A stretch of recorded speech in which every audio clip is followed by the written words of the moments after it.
Welcome to this edition of Business Video Today. I'm your host, Steve Vonderhaar. Join us today, Janice Lee, the General Manager of the Digital Media Systems Business Unit over at Cisco. Welcome, Janice.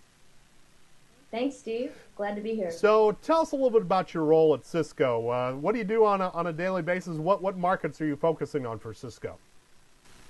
Sure. So I'm the General Manager for the Digital Media Systems Business Unit here at Cisco. We're one of Cisco's enterprise video businesses.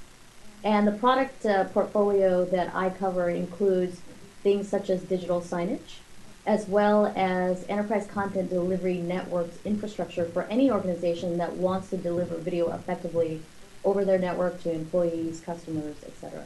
Now, a lot of people, when they look at the idea of digital signage, they'll think, hey, retail storefronts and not much more. They think of signage in the classic selling perspective, but I'd imagine that you have a much broader perspective of digital signage, and particularly how video can make digital signage more engaging.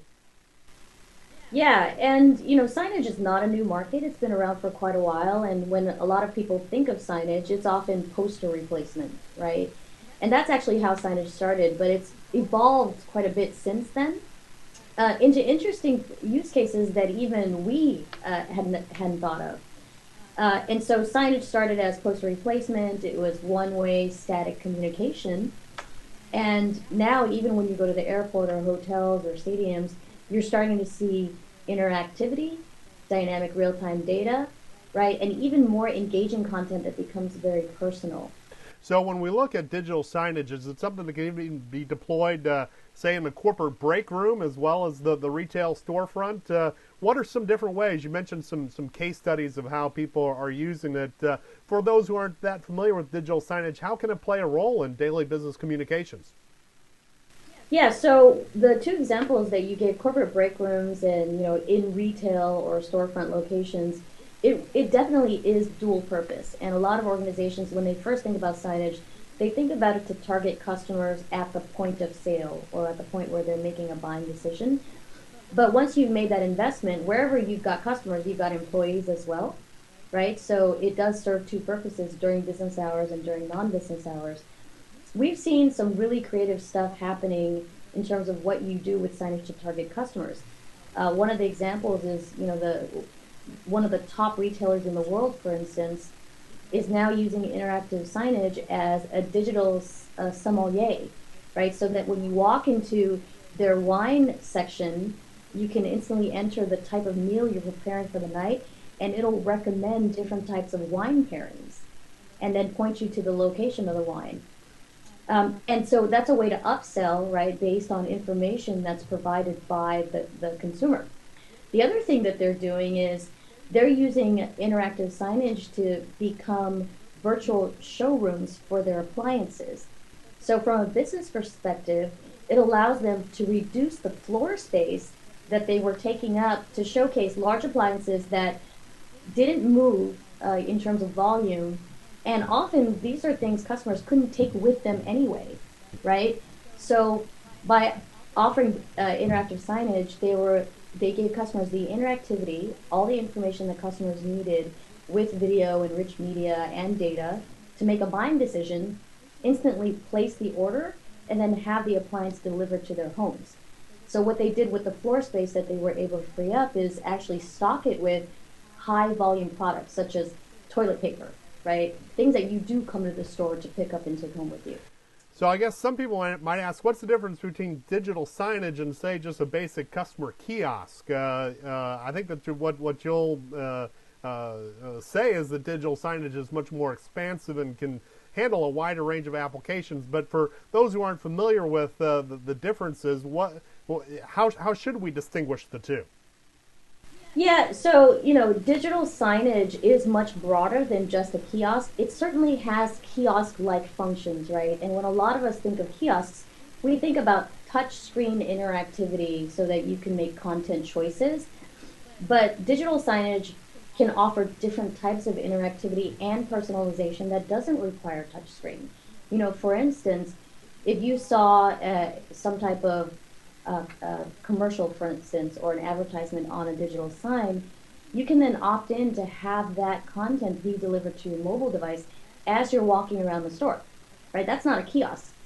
And a lot of times digital signs are not put in a place where you should even be touching the screen, right? It's mounted on a wall or recessed inside some type of enclosure. And so you have to look for different ways to engage your audience. Touching the screen is just one of many, Right. right? But having content follow you from a digital sign to a mobile device is something that retailers are definitely thinking about.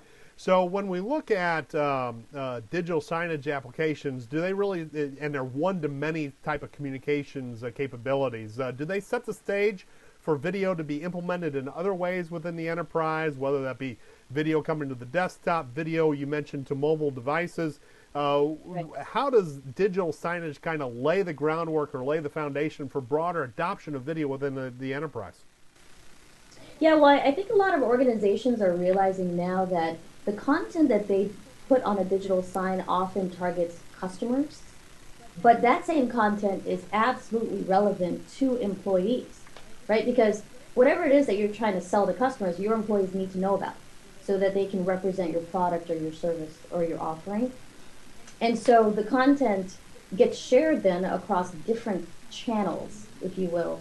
Signage is one of them, mobile devices are another, the employee desktop is another.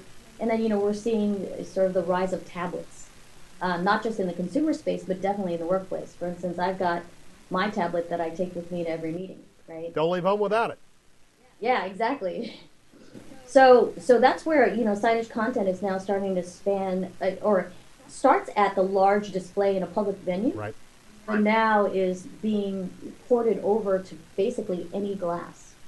And one application, many screens. Correct. And actually, multiple applications, mini screens, because as I mentioned, signage isn't just for consumer facing content or customer facing, it's for employees as well. And then, we've even seen another use case where signage can be interactive, it can be static, can be dynamic. It becomes personal once you tie it into systems that allow you to pull your customer information, right? And tailor the messaging based on buying patterns, for instance, or buyer preference. But then, if you integrate it with emerging technologies such as telepresence, all of a sudden you turn it into a two-way communication vehicle for real-time video, right? One of the things that our auto dealership customers have done is they've turned their digital sign into a virtual expert kiosk, so that at first when you see it, it's a digital sign and it's advertising cars. When you walk up, you can learn more information by touching the screen and being able to see automobile models, and maybe even in 3D. And if you want to talk to an expert, you can then touch through to a virtual expert that could be sitting in a video call center anywhere around the world. So now you can scale your expertise to any location and instantly engage with the customer on the spot. Some fascinating things happening in the world of business video communications, and we really appreciate you, Janice, taking time to share some of your thoughts today. It's a brave new frontier we're crossing, and we thank you for taking the time to visit with us today. My pleasure. It's an exciting space.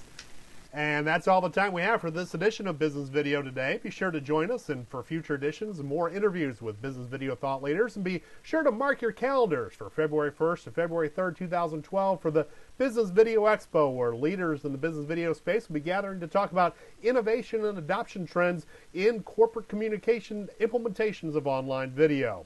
For Business Video Today, I'm Steve Underhar. Thanks for your time.